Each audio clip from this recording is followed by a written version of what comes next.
বসে আছি। কালকে আমাদের পুজো দেওয়া হয়ে গেছে। হোটেলে বসে বসে ভালো লাগছিল না, তাই এলাম। আমি, আমার মেয়ে এবং আমার কুকুরটা, আমরা এখন মহাপ্রসানে বসে আছি।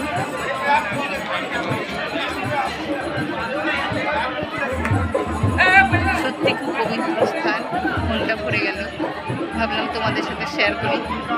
এখানে কীর্তনও হচ্ছে, প্রচুর ভিড়, যেহেতু আজকে রবিবার।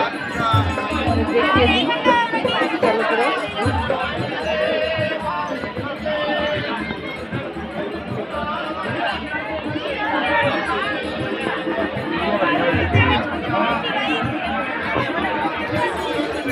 চলে এসেছি মহাশ্মশানে, প্রচুর ভিড়।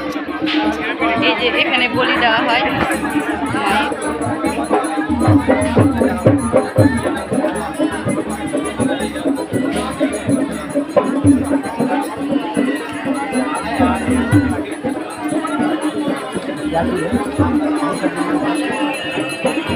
চলে এসেছে এখানে, যে এখন বলি হয় এখানে।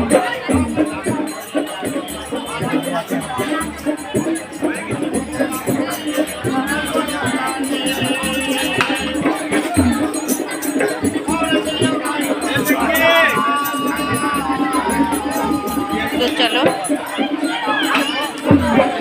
কীর্তন হচ্ছে, কীর্তনটা তোমাদের দেখিয়ে। এখানে কীর্তন হচ্ছে।